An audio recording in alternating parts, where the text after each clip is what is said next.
Είναι εκπαιδευτικός και υδροθεραπεύτρια. Έχει δημιουργήσει μια πρωτοποριακή υδροθεραπευτική τεχνική, το Geron Hydrotherapy. Δεν ξεφεύγουμε από τους γιατρούς σήμερα. Για 11 χρόνια διεύθυνε το πρόγραμμα της υδροθεραπείας στο Κέντρο Αθλητικής Ιατρικής στο νοσοκομείο του Σάντομ. Στη συνέχεια δημιούργησε ένα κέντρο υδροθεραπείας υψηλών προδιαγραφών με επαγγελματίες και ασθενείς να έρχονται από όλη την Αφρική, τόσο για θεραπεία όσο και για εκπαίδευση. Σήμερα είναι επίτιμη διδάκτορα στο Πανεπιστήμιο Γουίθ στο Johannesburg και το Πανεπιστήμιο φέτος διεξάγει μια έρευνα για την αποτελεσματικότητα της τεχνικής της. Πρόσφατα τη ζήτησα να διδάξει την ομάδα υδροθεραπείας στο τμήμα ορθοπαιδικής στο Πανεπιστημίο Οξφόρδης και έχει παρουσιάσει το έργο της σε αρκετές διεθνείς και τοπικές διασκέψεις. Έχει υπηρετήσει και συνεχίζει να υπηρετεί στο Διοικητικό Συμβούλιο αρκετών μη κερδοσκοπικών εταιριών, συμπεριλαμβανομένων επαγγελματικών επιμελητηρίων, της Εκκλησίας της Παντάνασας και της Αδελφότητας των Λιμνίων της Νοτιού Αφρικής. Με αυτή τη την ιδιότητα είναι καλεσμένη σήμερα να μας μιλήσει για την ιστορία της λιμνιακής παροικίας αλλά και τη δράση της λιμνιακής κοινότητας στη Νότια Αφρική. Κυρία Γεροντούδη, αγαπητή Μαρία, καλημέρα. Καλημέρα σας κύριε Καραγιάννη και χαίρομαι ιδιαίτερα που κάναμε αυτή την επαφή και χαίρετε σε όλους τους λιμνιούς, ένα μεγάλο χαίρε από το νότιο άκρο της Υπήρου μας.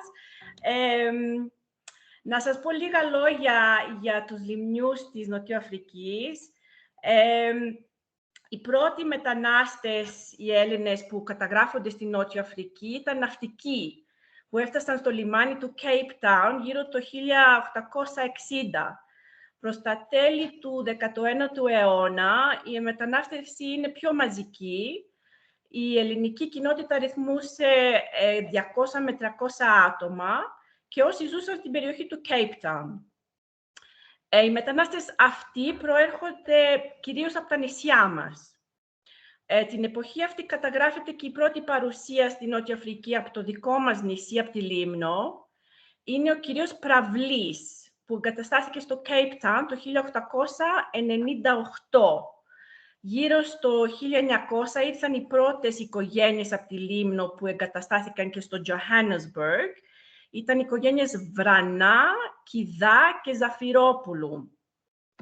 Λοιπόν, τώρα θέλω να δείξω και λίγες φωτογραφίες. Ένα λεπτό. Μπορώ να... share screen. Λοιπόν, βλέπετε κάτι? Βλέπετε κάποια φωτογραφία? Όχι, ακόμα δεν τη βλέπουμε. Δεν τη βλέπω αυτή τη στιγμή τη φωτογραφία που προσπαθείς να μας δείξεις. Οκ. Για να κάνουμε κάτι άλλο. Αυτό, share. Τώρα? Ναι. Νομίζω λοιπόν, μπορείς και εσύ πίσω ό,τι βλέπουμε εμείς. Πολύ ωραία. Τέλεια. Λοιπόν, στη φωτογραφία αυτή βλέπουμε τους Έλληνες που πολέμησαν στον πόλεμο ανάμεσα στους Μπουρ και στους Άγγλους.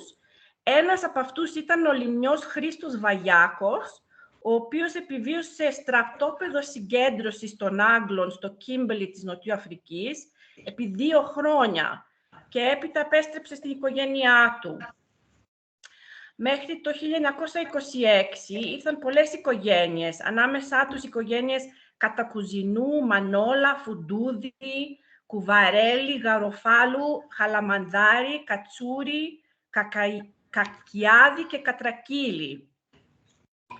Σταδιακά δημιουργούνται ελληνικές κοινότητες από το 1920 και στην δεκαετία του 60 δημιουργήθηκαν σε πάνω από 20 πόλεις και μετά και είχε μεγάλη παρουσία Ελλήνων, η οποία όσο περνούσαν οι δεκαετίες αυξανόταν. Ο αριθμός των λιμνιών στην Νότια Αφρική αυξάνεται και αυτή συνεχώς. Οι νέοι μετανάστες από τη Λίμνο εγκαταστήθονται σε όλες σχεδόν τις πόλεις της Νοτιοαφρικής Οργανωμένοι όμως οι αδερφότητες ήταν μόνο στο Johannesburg, στο Cape Town και στο λιμάνι του Durban. Ήταν από τις πρώτες κοινότητες που ιδρύθηκε η Λιμνιακή Αδερφότητα Νοτιοαφρικής. Ιδρύθηκε τον Ιανουάριο του 1943 με έδρα το Johannesburg, με κύριο σκοπό να βοηθήσει τους λιμνιούς που υπέφεραν στα χρόνια της κατοχής στην πατρίδα, αλλά να βοηθήσει και λιμνιούς στη Νότια Αφρική που έχουν ανάγκη. Τη δεκαετία του 1970, η Λιμνιακή Αδερφότητα έχει περίπου 300 οικογένειες. Εδώ βλέπουμε το Διοικητικό Συμβούλιο της Αδερφότητας το 1971, με τον πρόεδρο Σωτήρη Μολντοβάνο. Στην επόμενη φωτογραφία βλέπουμε το Διοικητικό Συμβούλιο του 1986, με πρόεδρο τον πατέρα μου, Χριστόφορο Γεροντούδη. Από τη δεκαετία του 90 έχουμε μία μείωση της ελληνικής και λιμνιακής παροικίας. Σήμερα έχουμε ακόμα πάρα πολλούς λιμνιούς, αλλά αρκετοί έχουν απομακρυνθεί από την ελληνική κοινότητα για διάφορους λόγους. Μπορούμε να αναφέρουμε τους μεικτούς γάμους και τα διαφορετικά επαγγέλματα και κοινωνικά ενδιαφέροντα που έχουν οι καινούριες γενιές. Παρόλο αυτά, η Λιμνιακή Αδερφότητα συνεχίζει δυνατή. Αυτό είναι το Διοικητικό Συμβούλιο σήμερα. Όλοι εκτός το γιο μου φυσικά, που μπήκε στη φωτογραφία. Η αδερφότητα, σύμφωνα με τον καταστατικό της, παρέχει ηθική και οικονομική υποστήριξη σε έχοντες ανάγκη λιμνιούς ή σε όσους υποφέρουν με οποιονδήποτε τρόπο. Διαθέτει χρήματα σε φιλανθρωπικούς οργανισμούς και στηρίζει την ελληνική εκπαίδευση, έχοντας ταμείο για υποτροφίες. Ενδιαφέρεται και συμμετέχει στη διατήρηση των ελληνοορθόδοξων εκκλησιών, προωθεί την ανάπτυξη της αδερφότητας και καλλιεργεί τις καλές σχέσεις και την επαφή μεταξύ των συμπατριωτών λιμνιών.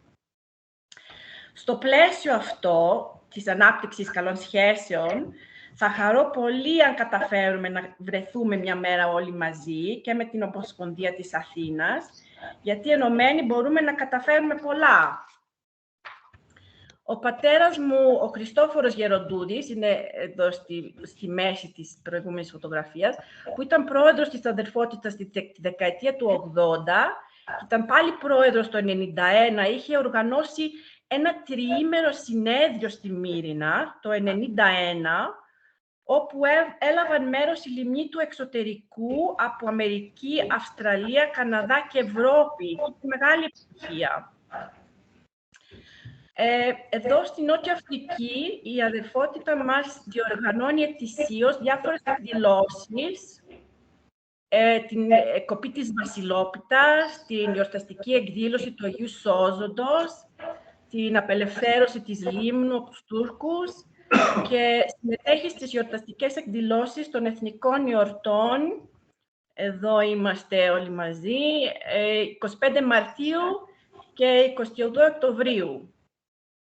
Αυτό είναι μαζί με όλα τα μέλη της Ομοσπονδίας Ελληνικών Κοινοτήτων και Συλλόγων Νοτιοαφρικής.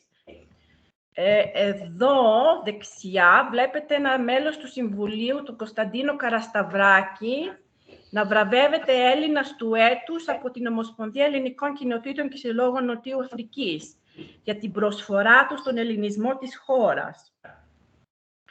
Η αδερφότητά μας έχει πολλά επιτεύγματα και μεγάλη προσφορά, η οποία δεν είναι γνωστή. Δεν έχω το χρόνο να τα παρουσιάσω όλα αναλυτικά, αλλά θα αναφέρω κάποια. Η αδερφότητα έκανε μεγάλες δωρεές στο κρατικό νοσοκομείο της Λίμνου, όπως την ανέγερση ενός ξεχωριστού κτηρίου το 1944, το οποίο χρησιμοποιήθηκε ως κατοικία του προσωπικού. Και το 1993, επί θητείας του πατέρα μου, δώρισε μια ειδική ψυγειοθήκη για τη διατήρηση των νεκρών, ώστε οι συγγενείς που ζούσαν εκτός Λίμνου να μπορέσουν να παραστούν στις κηδείες.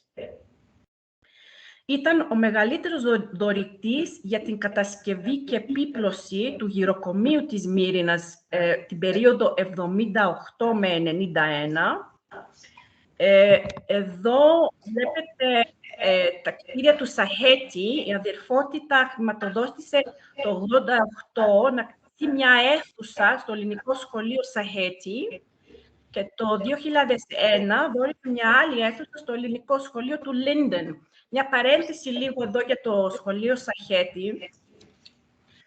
Σήμερα θεωρείται το καλύτερο ελληνικό σχολείο εκτός Ελλάδος και κατατάσσεται ανάμεσα στα καλύτερα ιδιωτικά σχολεία στην Νότια Αφρική. Έχει περίπου 1.300 παιδιά και συμπεριλαμβάνει βρεφονηπιακό σχολείο,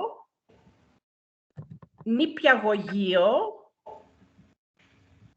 δημοτικό σχολείο, γυμνάσιο και λύκειο. Έχει αγγλόφωνη διδασκαλία, αλλά διδάσκεται καθημερινά η ελληνική γλώσσα, τα ήθη και έθιμα. Η ελληνοορθόδοξη θρησκεία έχει εκκλησία μέσα στο χώρο του σχολείου. Η ελληνική μουσική, εδώ στη φωτογραφία βλέπετε τα παιδιά να παίζουν μπουζούκι, ενώ προωθεί γενικότερα το ήθος και τις αξίες του ελληνισμού. Το σχολικό σύνθημα «Γνώθης αυτών» βρίσκεται στον πυρήνα του σχολικού ήθους και από τότε που ιδρύθηκε πριν 50 χρόνια, η προσέγγιση του στην εκπαίδευση ήταν δυναμική και καινοτόμα. Ως συνέπεια, έχει βγάλει απόφοιτους που προχώρησαν σε κάθε τομέα. Ας επιστρέψουμε τώρα στην αδερφότητα, στη λιμνιακή αδερφότητα. Το 1992, η αδερφότητα αγόρασε ένα γραφείο στο κτίριο της ελληνικής κοινότητας του Germiston.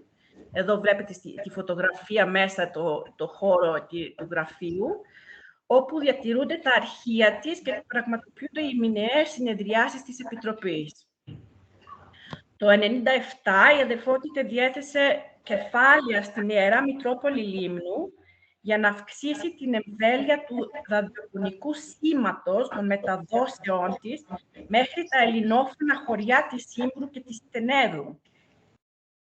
Για αρκετά χρόνια, το ποσό του 1 εκατομμυρίου δραχμών αποστέλλονταν κατά την περίοδο των Χριστουγέννων στη Λίμνο, το οποίο διανέμονταν στους πραγματικά έχοντες ανάγκη του νησιού. Το 1999, ένα χάλκινο άγαλμα του ναυάρχου Παύλου Κουντουριώτη δωρήθηκε και ανεγέρθηκε από την αδερφότητα στο λιμάνι της Μύρινας. Από το 1988 μέχρι το 1999, υποτροφίες παραχωρήθηκαν από την αδερφότητα σε λιμνιούς φοιτητές στη Νότια Αφρική. Τη δεκαετία του 1990, η αδερφότητα παρήχε οικονομική υποστήριξη για τη διατήρηση της έδρας της νεοελληνικής γλώσσας στο Πανεπιστήμιο Rand of Afrikaans University στο Johannesburg. Σήμερα, η αδερφότητα παρέχει και εξακολουθεί να παρέχει οικονομική υποστήριξη σε ελληνοορθόδοξες εκκλησίες στην Νότια Αφρική, στο ελληνικό γυροκομείο στο Johannesburg, στη φιλανθρωπική οργάνωση Hola, η οποία δίνει οικονομική στήριξη σε φτωχούς Έλληνες στο Johannesburg και είναι ενεργό μέλος της Ομοσπονδίας Ελληνικών Κοινοτήτων και Συλλόγων Νοτιοαφρικής. Από μικρό παιδί ήμουνα κοντά στη λιμνιακή αδερφότητα. Θυμάμαι τι ωραία περνούσαμε μαζί και έχουν παραμείνει πραγματικά αυτές οι οικογενειακές σχέσεις ανάμεσά μας. Σας χαιρετώ λοιπόν από μακριά. Κάτσε να σταματήσω το sharing. Με βλέπετε? Ένα λεπτό. Ναι, τώρα. Ωραία. Λοιπόν, σας χαιρετώ πάλι από μακριά. Είναι μακριά, αλλά η αγάπη που αισθανόμαστε όλοι για τη Λίμνο μας φέρνει κοντά. Ευχαριστούμε, κυρία Γεωργούδη. Ευχαριστούμε την αγαπητή Μαρία. Ευτυχώς η τεχνολογία που μας έδωσε αυτή τη δυνατότητα δεν μας πρόδωσε. Όπως χθες βράδυ τα καταφέραμε, επικοινωνήσαμε. Δέχομαι την πρόσκληση για συνάντηση. Ελπίζω το καλοκαίρι που θα είμαστε εκεί να κάνουμε την ίδια εκδήλωση. Βλέπω και τον πρόεδρο του Δημοτικού Συμβουλίου να μας δώσετε το χώρο της Μύρινας 10-12 Αυγούστου, κάπου εκεί που είμαστε όλοι, να το ξανακάνουμε. Σήμερα δεν μαζευτήκαμε πάρα πολύ. Ήταν και το θέμα της εκδήλωσης τέτοιο. Το καλοκαίρι όμως θα είμαστε περισσότεροι από όλο τον κόσμο και θα ανταμώσουμε να μιλήσουμε για τους δικούς μας μετανάστες. Ευχαριστούμε